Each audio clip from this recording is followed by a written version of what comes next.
నమస్కారం. జై న్యూస్ కి స్వాగతం. హెడ్లైన్ చూద్దాం. రేవంత్ ఫేక్ వీడియోలు వైరల్ చేస్తున్నారు మోదీ.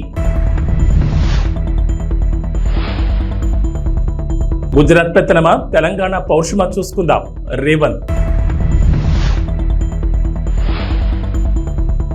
కూటమి మేనిఫెస్టో అంతా మోసం సీఎం జగన్. తెలంగాణలో డబుల్ ఆర్ ట్యాక్స్ తీసుకొచ్చారు. డబుల్ ఆర్ ట్యాక్స్ పై విస్తృత చర్చ జరుగుతోంది. వ్యాపారులు, కాంట్రాక్టర్లు ఆర్ఆర్ ట్యాక్స్ కడుతున్నారు. డబుల్ ఆర్ ట్యాక్స్ తో నల్లధనం ఢిల్లీకి చేరుతోంది.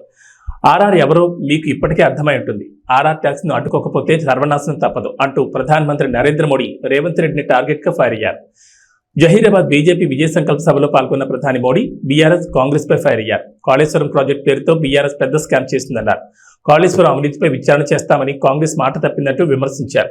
ఓటుకు నోటు కేసును గతంలో బీఆర్ఎస్ తొక్కిపెట్టిందని, కాళేశ్వరం స్కామ్ ని కాంగ్రెస్ తొక్కిపెడుతోందని ఆరోపించారు. సార్వత్రిక ఎన్నికలు ముగిసిన తర్వాత కేసీఆర్ భాజపాతో పొత్తు పెట్టుకోబోతున్నారని సీఎం రేవంత్ రెడ్డి ఆరోపించారు. భారతకు ఒక్క సీటు వేసినా అది వృధానే అవుతుందని అన్నారు. కారు కార్ఖానాకు పోయిందని, దానిని బజార్లో తోకానికి అమ్మాల్సిందేనని వ్యాఖ్యానించారు. భూపాలపల్లి జిల్లా రేకొండలో నిర్వహించిన జనచేతన సభలో రేవంత్ ప్రసంగించారు. వరంగల్ పట్టణానికి ఔటర్ రింగ్ రోడ్, ఎయిర్పోర్ట్ రాకుండా మోడీ అడ్డుకున్నారని విమర్శించారు. ఏపీలో విపక్ష ఎన్డీఏ కూటమి ఉమ్మడి మేనిఫెస్టో ఇవాళ విడుదల చేసింది. అయితే అనుకున్న సమయం కంటే దాదాపు 3 గంటల ఆలస్యంగా ఇది విడుదలైంది.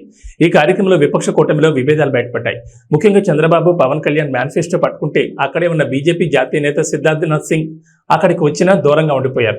అంతేకాదు ప్రధాని మోడీ ఫోటో కూడా మేనిఫెస్టోలో కనిపించలేదు. ఈ నేపథ్యంలో ఎన్డీఏ మేనిఫెస్టో విడుదలపై సీఎం వైఎస్ జగన్ స్పందించారు. బీజేపీ అధిష్టానం ఆదేశాలతోనే ప్రధాని మోడీ ఫోటో ఎన్డీఏ మేనిఫెస్టోపై లేకుండా పోయిందన్నారు. చంద్రబాబు, పవన్ మేనిఫెస్టోపై మోడీ ఫోటో పెట్టొద్దంటూ బీజేపీ అధిష్టానం చంద్రబాబుకు ఫోన్ చేసిందని జగన్ తెలిపారు. దీంతో చంద్రబాబు మేనిఫెస్టో అంతా మోసమని తేలిపోయిందన్నారు.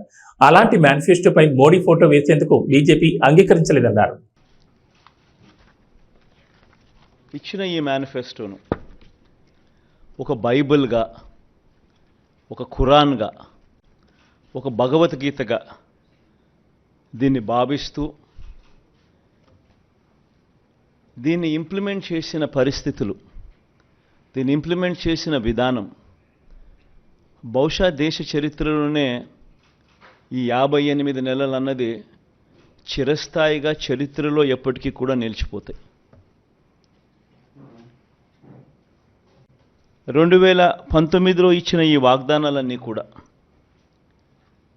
ఎంతో నిష్ఠగా మనం అమలు చేశాం. ఏ స్థాయిలో ఇది అమలు చేశాము అని అంటే, ఈ మేనిఫెస్టో అన్నది ప్రతి ప్రభుత్వ కార్యాలయంలో ఉన్న ప్రతి ఇంపార్టెంట్ అధికారి దగ్గర ఈ మేనిఫెస్టో ఉంది. ఏ స్థాయిలో ఇది అమలు చేశాము అని అంటే, ఈ మేనిఫెస్టో అన్నది రాష్ట్రంలో ఉన్న ప్రతి ఇంట్లో కూడా ఉంది. అంటే అన్నిసార్లు ఈ మేనిఫెస్టో వాళ్ళ ఇళ్ళకు పంపించాం.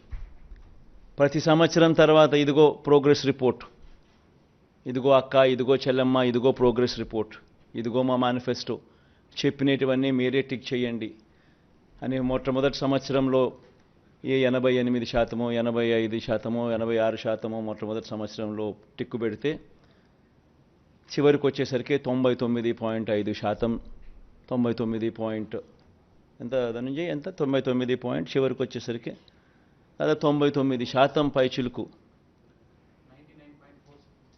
99% పైచిలుకు మేనిఫెస్టోను మనం ఇంప్లిమెంట్ చేసి ప్రజల చేతుల్లో ఇచ్చిన పరిస్థితి. ఇలా ఈ మేనిఫెస్టోను ప్రతి ఇంట్లో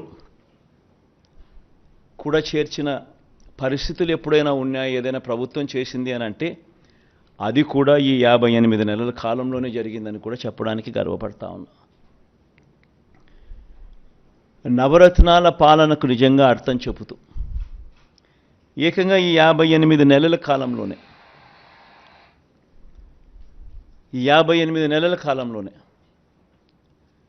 ఏకంగా 2,70,000 కోట్ల రూపాయలు, మళ్ళా రిపీట్ చేస్తా ఉన్నా, ఏకంగా 2,70,000 కోట్ల రూపాయలు డిబిటీగా, అంటే నేరుగా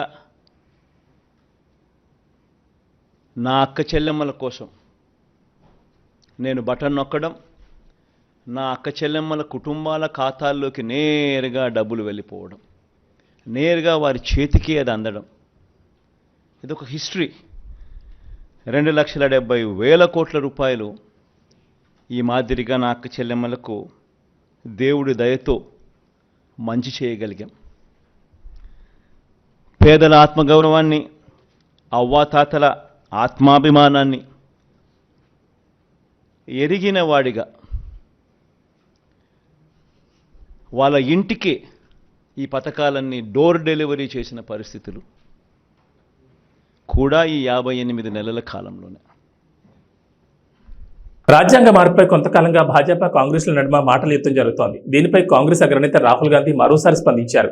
కేంద్ర మంత్రి అమిత్ షాపై విమర్శలు గుప్పించారు. మన రాజ్యాంగాన్ని మార్చే శక్తి ఈ ప్రపంచంలోని ఎవరికీ లేదంటూ మండిపడ్డారు.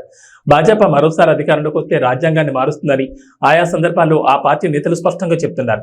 ఈ విషయాన్ని అమిత్ షా కూడా చెప్పారని రాహుల్ ఆరోపించారు. బిఆర్ అంబేద్కర్ కాంగ్రెస్ దేశ ప్రజలతో కలిసి బ్రిటిష్ వారితో పోరాడి భారత రాజ్యాంగాన్ని రూపొందించారు. ఇది పేద ప్రజల ఆత్మ గొంతుక వంటిది. దాన్ని ఎవ్వరూ తాకలేరు. మార్చే శక్తి ప్రపంచంలో ఎవరికీ లేదు. అలాంటిది రాజ్యాంగ మార్పుకే కేంద్రంలోని భాజపా కలలు కంటోంది. అలా ఎన్నటికీ జరగనివ్వమని వ్యాఖ్యానించారు. పెరూరులో సోమవారం సాయంత్రం ఘోర ప్రమాదం జరిగింది. ప్రయాణికులతో వెళ్తున్న బస్సు లోయలో పడింది. ఈ దుర్ఘటనలో 23 మంది చనిపోయారు.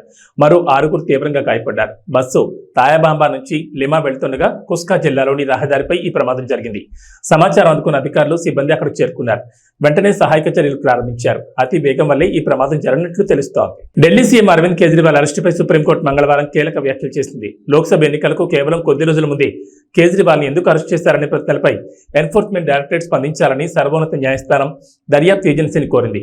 ఢిల్లీ మద్యం పాలసీ కేసులో ఈడీ తనను అరెస్ట్ చేసి రిమాండ్కు తరలించడాన్ని సవాల్ చేస్తూ అరవింద్ కేజ్రీవాల్ దాఖలు చేసిన పిటిషన్ విచారిస్తూ సుప్రీంకోర్టు బెంచ్ దర్యాప్తు ఏజెన్సీని ప్రశ్నించింది. వ్యక్తి స్వేచ్ఛ అనేది చాలా కీలకమైందని, దీన్ని మీరు నిరాకరించలేరని జస్టిస్ సంజీవ్ ఖన్నా పేర్కొన్నారు. ఇక కేజ్రీవాల్ను అరెస్ట్ చేసిన సమయం పైన ప్రశ్నలు తలెత్తున్నాయని అన్నారు. విచారణ చేపట్టడం, ఆపై పలు ఫిర్యాదుల పునరావృతం కావడం మధ్య ఎందుకు విరామం ఉందనే వివరాలపైన స్పందించాలని దర్యాప్తు సంస్థను సుప్రీంకోర్టు కోరింది. ఛత్తీస్గఢ్లో మరో భారీ ఎన్కౌంటర్ జరిగింది. నారాయణపూర్, కాంకేర్ జిల్లాల సరిహద్దుల్లో మంగళవారం ఉదయం భద్రతా దళాల కాల్పుల్లో 10 మంది మావోయిస్టులు మరణించారు. వీరిలో 3 మహిళలు ఉన్నారని పోలీసులు వెల్లడించారు. గత 15 రోజుల వ్యవధిలో మావోయిస్టులకు ఇది 2వ ఎదురుదెబ్బ. తాజా ఎన్కౌంటర్కు సంబంధించి అధికారులు తెలిపిన వివరాల ప్రకారం 2 జిల్లాల సరిహద్దుల్లోని అబూజ్మడ్లోని టేక్ మీటా, కాకూర్ అడవుల్లో మావోయిస్టులు ఉన్నట్లు సమాచారం అందింది. దీంతో నారాయణపూర్ ఎస్పీ ప్రభాత్ కుమార్ నేతృత్వంలో జిల్లా reserve guard, DRG, special task force, STF దళాలు సంయుక్తంగా సెర్చ్ ఆపరేషన్ చేపట్టాయి. మధ్యప్రదేశ్ చెందిన కాంగ్రెస్ చెందిన 3వ కీలక నేత రాహుల్ గాంధీ రాష్ట్రంలో ఎన్నికల ప్రచారం నిర్వహిస్తున్న రోజున 1000 మంది మద్దతుదారులతో బీజేపీకి ధీటుగా నిలిచారు. ముఖ్యమంత్రి మోహన్ యాదవ్, రాష్ట్ర పార్టీ చీఫ్ విడి శర్మ, మాజీ హోంమంత్రి నరోత్తమ్ మిశ్రా సమక్షంలో కాంగ్రెస్ మాజీ మంత్రి 6 సార్లు ఎమ్మెల్యే ఎన్నికైన రామ్ నివాస్ రావత్ ఈరోజు షియోపూర్ భారీ ర్యాలీలో బీజేపీలో చేరారు. ₹1 కూడా కట్టే పని లేకుండానే ఒక్కో కుటుంబానికి 25 లక్షల ఆరోగ్య బీమా కల్పించే పథకాన్ని దేశంలోని తొలిసారిగా ఆంధ్రప్రదేశ్లో అమలు చేస్తామని కూటమి ప్రకటించింది.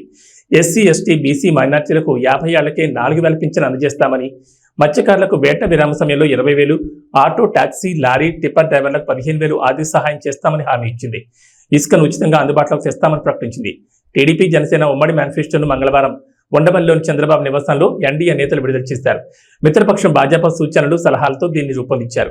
టీడీపీ అధినేత చంద్రబాబు, జనసేన అధ్యక్షుడు పవన్ కళ్యాణ్, భాజపా రాష్ట్ర ఎన్నికల సహాయ ఇన్ఛార్జ్ సిద్ధార్థనాథ్ సింగ్ ఈ కార్యక్రమంలో పాల్గొన్నారు. తెలుగుదేశం పార్టీకి, జనసేన పార్టీకి వారి యోగంలో వచ్చిన రిప్రజెంటేషన్స్, అలాగే జనవాణి కార్యక్రమంలో వచ్చిన వినతులు కానీ, ఆన్లైన్లో వచ్చిన సూచనలు కానీ, అందరికీ 2 పార్టీలకు వచ్చిన సూచనలని క్రోడీకరించి ఈ మేనిఫెస్టో తయారు చేయడం జరిగింది.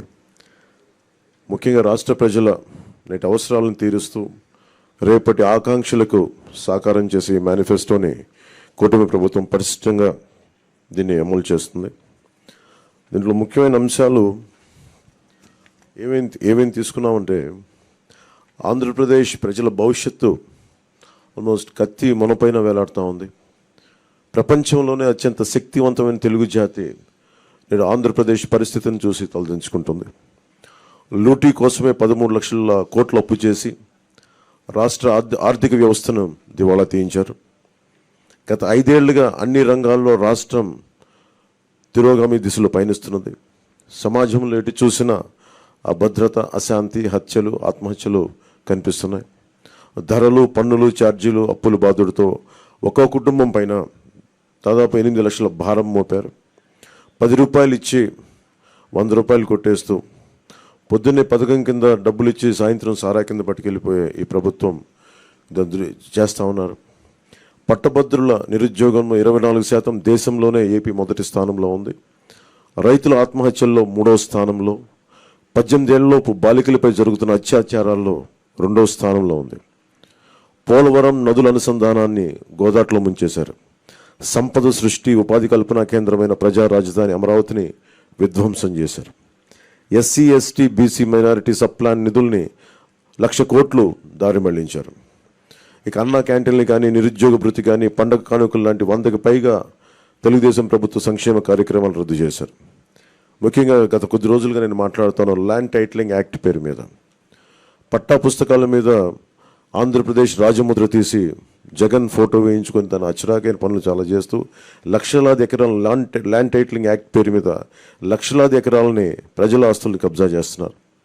ల్యాండ్, శాండ్, వైన్, మైన్, గంజాయి, డ్రగ్స్, ఎర్రచందనం, రేషన్ బియ్యం మాఫియాలతో దాదాపు 8 లక్షల కోట్ల ప్రజాధనాన్ని కొల్లగొట్టారు. స్థానిక సంస్థల ఎన్నికల్లో బీసీ రిజర్వేషన్లని 10% కోత కోసి 16,800 రాజ్యాంగ పదవులకి బీసీలకి దూరం చేశారు. విషపూరిత మద్యం పోసి 35 లక్షల మంది ఆరోగ్యాలు నాశనం చేశారు. 30,000 మంది ప్రాణాలు తీసి వారి భార్యలకి పసుపు తాడులు మంట కలిపారు. గృహ నిర్మాణం పేరుతో పేదల్ని అప్పుల పాలు చేశారు. ప్రశ్నించిన ప్రతిపక్షాలు ఎస్సీ, ఎస్టీ, బీసీ, మైనారిటీలని 600 మందిని హత్య చేశారు. వివేకానంద రెడ్డి గారి హంతకుల్ని ఇంకా కాపాడుతూనే ఉన్నారు. స్థానిక సంస్థలకు కేంద్రం ఇచ్చిన 12,000 కోట్ల రూపాయలని దారి మళ్లించారు. గ్రామ పట్టణాభివృద్ధిని దెబ్బతీశారు దారి మళ్లించి. ఈ విధ్వంస పరిస్థితులను చక్కదిద్ది రాష్ట్రాన్ని గాడిలో పెట్టేందుకే ఎన్నికల రూపంలో ఒక అవకాశం మన ముందుకు వచ్చింది.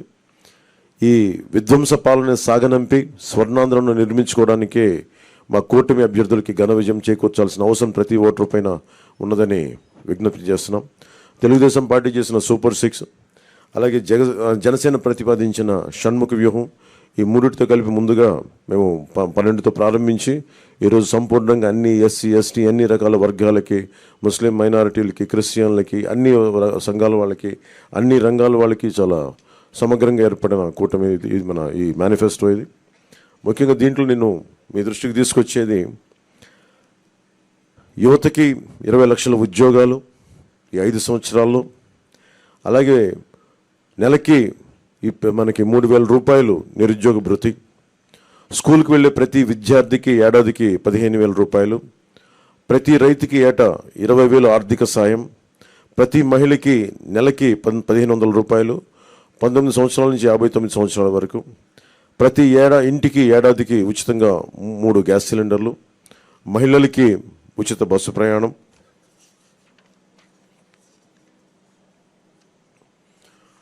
మత్స్యకారులకు సంబంధించి సముద్ర వేట విరామ సమయంలో మత్స్యకారులకు 20,000 రూపాయల ఆర్థిక సాయం, జీవో2 2017ని రద్దు చేస్తాం, బోట్ల మరమ్మతులకు కానీ, ఆధునిక కమ్యూనికేషన్లకు కానీ ఆర్థిక సాయం అందిస్తాం. మాజీ మంత్రి వివేకానంద రెడ్డి హత్య కేసులో సీఎం జగన్ ఆయన సతీమణి భారతిరెడ్డిని సీబీఐ ఎందుకు విచారించలేదని వివేక కుమార్తె సునీత ప్రశ్నించారు. పులివెందులలో వివేక హత్య జరిగిన ఇంట్లోనే మంగళవారం మీడియా సమావేశం ఏర్పాటు చేసి ఘటన రోజు పరిణామాలు, తర్వాత దర్యాప్తు వెలుగులోకి వచ్చిన వివరాలపై పవర్ పాయింట్ ప్రజెంటేషన్ ఇచ్చారు. తాను చెబుతున్నవన్నీ దర్యాప్తు వివరాలకు దగ్గరగా ఉన్నవేనని వివరించారు. టెక్కల్ నియోజకవర్గం నుండి ఉమ్మడి కూటమి అభ్యర్థిగా బరిలో ఉన్న దువ్వాడ శ్రీనివాస్ టీడీపీ వైఫల్యాలు మరియు జగన్ ప్రభుత్వం చేపట్టిన అభివృద్ధి పనుల గురించి ఆయన ఏ విధంగా వివరించారో ఆయన మాటల్లోనే విందాం. మా ప్రతినిధి లీలా మాధురితో Duvvada Srinivas face to face. ఇప్పుడు ఆ వివరాలు చూద్దాం.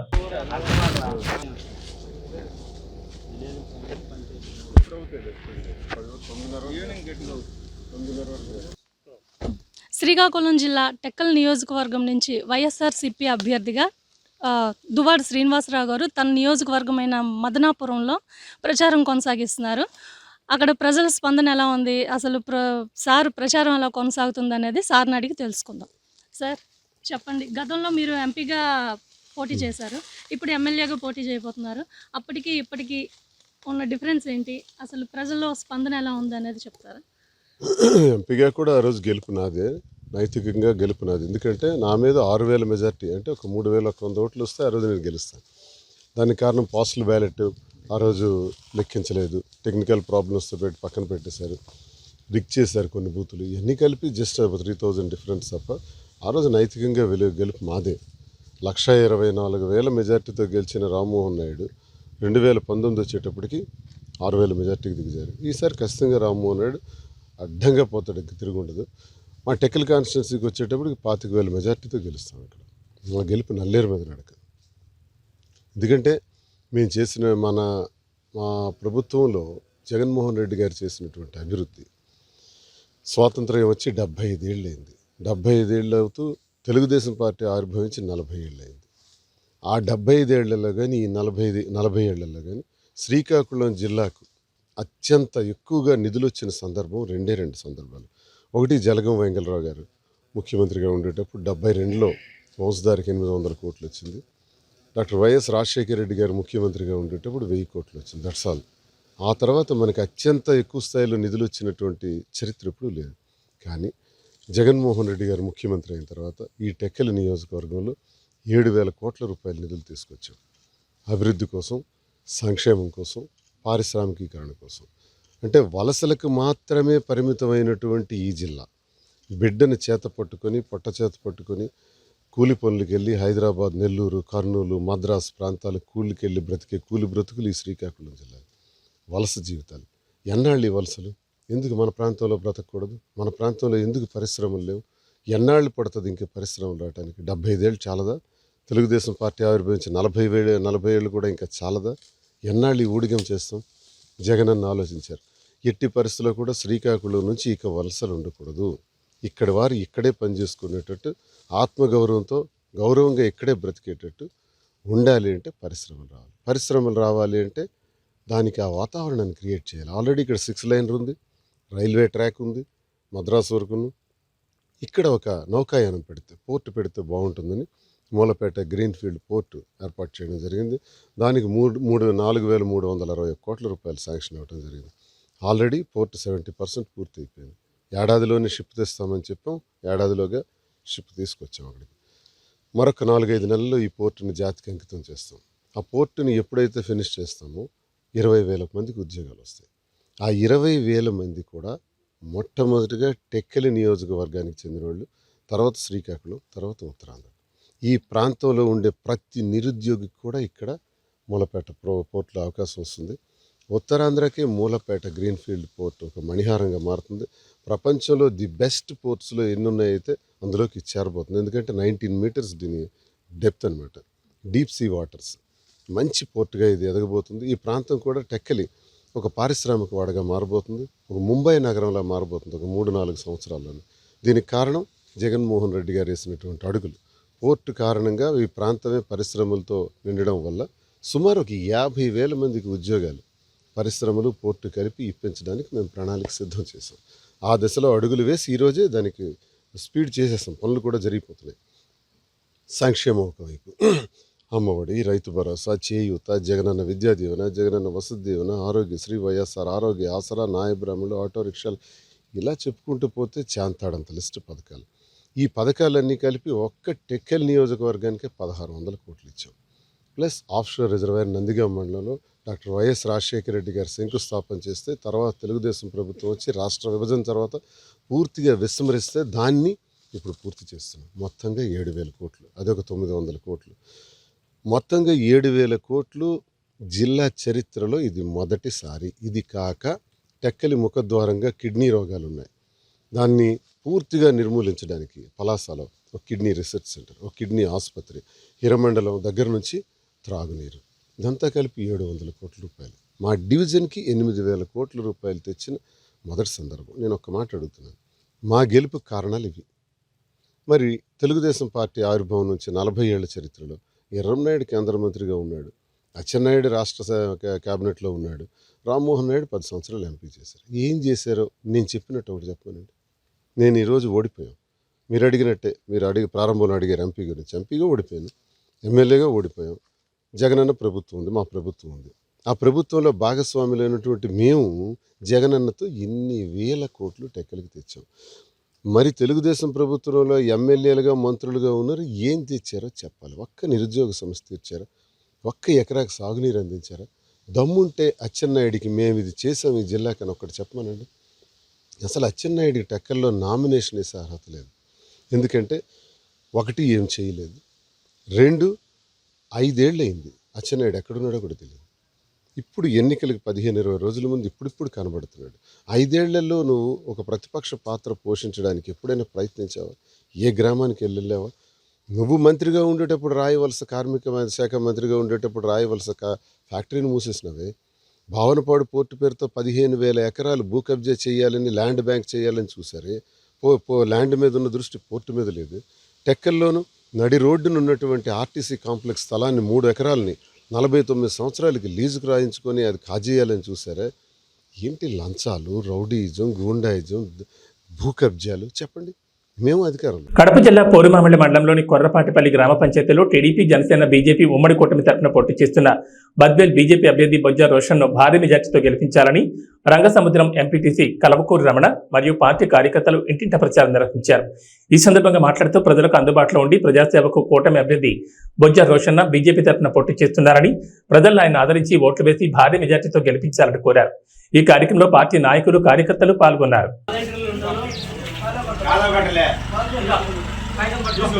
కమలం పువ్వు గుర్తుకే కమలం పువ్వు గుర్తుకే కమలం పువ్వు గుర్తుకే విజయమ్మ గారి. ఈరోజు కొర్రపాటిపల్లెలో మన బొజ్జా రోషన్న గారికి కమలం పువ్వు గుర్తుపైన ఓటేసి అత్యధిక మెజార్టీ తీసుకురావాలని చెప్పి క్యాన్వాస్ చేయడం జరిగింది. ఈ క్యాన్వాస్ మన మల్లికార్జున్ గారు, అచ్చిరెడ్డి గారు, అల్లూరయ్య గారు, సిద్ధయ్య గారు, మహేంద్ర గారు, శ్రీనివాసులు గారు, పీరయ్య గారు, పెద్ద పీరయ్య గారు వీళ్ళ ఆధ్వర్యంలో క్యాన్వాస్ విజయవంతంగా నిర్వహించడం జరిగింది. ప్రజల్లో స్పందన చాలా అద్భుతంగా ఉంది. మన బద్వేల్ నియోజకవర్గంలో బొజ్జా రోషన్న గారి విజయం తథ్యం. మెజారిటీ కోసమే మేము చూస్తున్నాం. ఖచ్చితంగా చంద్రబాబు నాయుడు గారు ఈ రాష్ట్రానికి ముఖ్యమంత్రి కూటమి తరపున ముఖ్యమంత్రి కాబోతున్నారు. చంద్రబాబు నాయుడు గారు ముఖ్యమంత్రి అయితే ముఖ్యంగా మహిళలకు అయితేనేమి చాలా మంచి పథకాలు ఉన్నాయి. అదేవిధంగా ఈ గవర్నమెంట్ వచ్చిన తర్వాత ప్రతిదీ కూడా అధిక రేట్లు పెంచి పేద మధ్యతరగతి వాళ్ళ నడ్డి విరిచారని చెప్పి ఈ సందర్భంగా నేను ఆరోపిస్తున్నాను. అదేవిధంగా చంద్రబాబు నాయుడు గారు గవర్నమెంట్ వస్తే పేదలే కాకుండా నిరుద్యోగ యువత అయితేనేమి, ఉద్యోగస్తులు అయితేనేమి అందరూ కూడా సంతోషంగా ఉంటారని చెప్పి ఈ సందర్భంగా తెలియజేస్తున్నాను. అదేవిధంగా చంద్రబాబు నాయుడు గారు సీఎం అవ్వాలి అంటే కనుక మన ఈరోజు బొజ్జా రోషన్న గారిని బద్వేల్ నియోజకవర్గం నుంచి కమలం పువ్వు గుర్తుపైన ఓటేసి మనం ఎమ్మెల్యేగా చేసుకోవాల్సిన అవసరం ఎంతైనా ఉందని చెప్పి మేము ఓటర్లను అభ్యర్థించడం జరిగింది. అదేవిధంగా ఈరోజు రాష్ట్రం జగన్మోహన్ రెడ్డి గారు రాష్ట్రాన్ని సచివాలయాలు అయితేనేమి, ఎక్సైజ్ శాఖ అయితేనేమి, ఇలా పార్కులు అయితేనేమి, ఇలా అనేక ఆస్తులు తాకట్టు పెట్టి డబ్బులు తీసుకొచ్చి ఈరోజు రాష్ట్రాన్ని అంధకారంలో ముంచాడని చెప్పి కూడా ఆరోపిస్తా ఉన్నారు. ఈరోజు జగన్మోహన్ రెడ్డి గారు సీఎంగా ఉంటే ఇలాగే కొనసాగితే కనుక మీరు చూస్తున్నారు ఈరోజు ల్యాండ్కు సంబంధించి ఒక యాక్ట్ తీసుకొచ్చారు. ఈ యాక్ట్కు సంబంధించి ఎన్నో మన ప్రజలైతేనేమి, రైతులు అయితేనే ఎన్నో ఇబ్బందులు ఎదుర్కొనే అవకాశాలు కూడా ఎన్నో ఉన్నాయని చెప్పి నేను తెలియజేస్తా ఉన్నా. అదేవిధంగా మన పాస్బుక్ల పైన, మన భూమి పైన ఆయన ఫోటో ఏంది, ఆయన పెత్తనం ఏంది అనేది కూడా నేను ఆరోపిస్తా ఉన్నా. కాబట్టి ఈ జగన్మోహన్ రెడ్డి గారికి బుద్ధి చెప్పాలి అంటే, జగన్మోహన్ రెడ్డి గారిని ఇంటికి పంపించాలంటే మనము ఖచ్చితంగా బొజ్జా రోషన్న గారికి కమలం పువ్వు గుర్తుపోయిన ఓటేసి ఎమ్మెల్యేగా చేసుకొని, అదేవిధంగా ఎంపీకి మన సైకిల్ గుర్తుకు భూపేశ్ రెడ్డి గారికి ఓటేసి ఎంపీగా చేసుకున్నామంటే కనుక మన చంద్రబాబు నాయుడు గారు సీఎం అవుతారు. చంద్రబాబు నాయుడు గారు సీఎం అయితే రాష్ట్రం నిజంగా సుభిక్షంగా ఉంటుంది. రాష్ట్రంలో ఉన్నటువంటి యువత అయితేనేమి, అదేవిధంగా నిరుద్యోగ యువత అయితేనేమి, అదేవిధంగా విద్యార్థులు అయితేనేమి, పేద బడుగు బలహీన వర్గాల వారు అయితేనేమి చాలా సంతోషంగా గడుపుతారని చెప్పి ఈ సందర్భంగా తెలియజేసుకుంటూ, అందరూ కూడా ప్రజలందరూ కూడా బద్వేల్ నియోజకవర్గ ప్రజలందరూ కూడా ఒక ఓటు కమలం గుర్తుకు, ఒక ఓటు సైకిల్ గుర్తుకు, ఎంపీకి సైకిల్ గుర్తుకు, ఎమ్మెల్యేకు కమలం గుర్తుకు బొజ్జా రోషన్న గారికి వేసి అత్యధిక మెజార్టీ తీసుకురావాలని చెప్పి ఈ సందర్భంగా మీడియా మూలకంగా నేను తెలియజేసుకుంటూ ధన్యవాదాలు తెలియజేసుకుంటాను. చంద్రబాబు గారి నాయకత్వం, నరేంద్ర మోడీ గారి నాయకత్వం, పవన్ కళ్యాణ్ గారి నాయకత్వం, విజయమ్మ గారి నాయకత్వం, నితీష్ గారి నాయకత్వం, బొజ్జా రోషన్న గారి నాయకత్వం. కమలం పువ్వు గుర్తుకే మన ఓటు, కమలం పువ్వు గుర్తుకే మన ఓటు, కమలం పువ్వు గుర్తుకే మన ఓటు. జై తెలుగుదేశం, జై తెలుగుదేశం, జై తెలుగుదేశం, జై తెలుగుదేశం. ఉండ్రాజవరం మండలం పాలంగి గ్రామంలో ఎన్నికల ప్రచారం నిడదవోలు నియోజకవర్గ శాసనసభ్యులు కాంగ్రెస్ పార్టీ ఎమ్మెల్యే అభ్యర్థి జి శ్రీనివాస్ నాయుడు మరియు Rajahmundry YSR Congress party parliament MP అభ్యర్థి గూడూరు శ్రీనివాస్ నిర్వహించారు. ఈ సందర్భంగా మాట్లాడుతూ దేశంలోని ఏ రాష్ట్ర ముఖ్యమంత్రి చేయనంత అభివృద్ధి సంక్షేమ పథకాలు అందిస్తోంది వైఎస్ జగన్మోహన్ రెడ్డి ఒక్కరే అని తెలిపారు. కుల మత రాజకీయాలకు అతీతంగా లంచాలకు తావు లేకుండా పేదలకు అందిస్తున్న సంక్షేమ పథకాలు చేసిన అభివృద్ధి పనులే వైఎస్ఆర్సీపీ పార్టీకి ఘన విజయాన్ని అందిస్తాయన్నారు. 2 ఓట్లు ఫ్యాన్ గుర్తుగా ఓటేయాలని ఓటర్లను అభ్యర్థించారు. ఈ కార్యక్రమంలో కార్యకర్తలు పాల్గొన్నారు.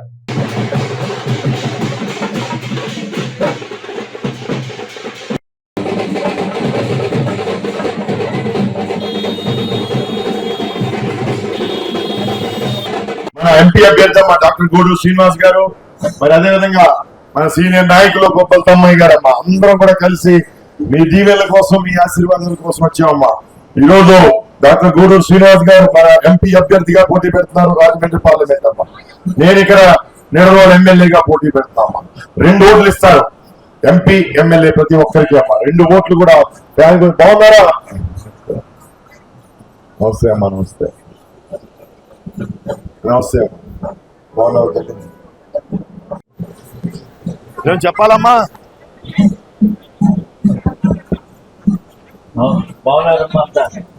ఎలా ఉన్నావు? Very good very good.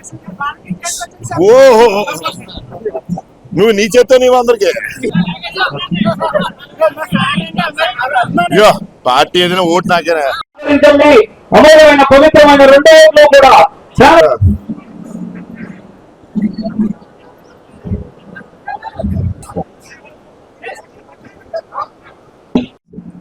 Fan గుర్తు అమ్మా. ఫ్యాన్ గుర్తు. ప్రదాత, సంక్షేమ సారథి, నిస్వార్థ ప్రజాసేవకుడు, పిలిస్తే పలికే వ్యక్తి, అందరికీ అందుబాటులో ఉండే వ్యక్తి జి శ్రీనివాస నాయుడు గారు. అయ్యమ్మా మన ఎంపీ అమ్మా. నమస్తే అమ్మా.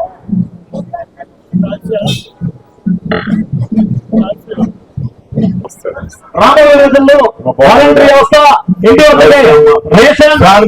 మర్చిపోకుండా 2 ఓట్లు కూడా ఈ రోజు మన బ్యాలెట్ పేపర్ మీద లోపలికి వెళ్ళాక బ్యాలెట్ పేపర్ మీద 2 కూడా 3వ నెంబర్ ఎంపీ గారిది 3వ బటన్ నొక్కాలి, ఎమ్మెల్యే గారిది కూడా 3వ నెంబర్ బటన్ నొక్కాలి. ఏమో బాగున్నారా తల్లి? ప్రస్తుతం ఐపీఎల్ 2024 సీజన్ రసవత్తరంగా సాగుతుండగా మరోవైపు ఈ ఏడాది T20 ప్రపంచ కప్ కోసం భారత జట్టులో ఎవరికి చోటు దక్కుతుందనే విషయం గురించి అందరూ ఉత్కంఠగా ఎదురుచూస్తున్న సమయంలో బీసీసీఐ కీలక ప్రకటన చేసింది. T20 వరల్డ్ కప్ కు భారత జట్టును బీసీసీఐ ఇవాళ ప్రకటించింది. భారత జట్టుకి రోహిత్ శర్మ కెప్టెన్ గా ఉండగా వైస్ కెప్టెన్ గా హార్దిక్ పాండ్యాకి బాధ్యతలు అప్పగించారు. కేఎల్ రాహుల్, రుతురాజ్ గైక్వాడ్ కు జట్టులో చోటు దక్కలేదు. ఏబీ బులెటిన్ విశేషం. నమస్కారం.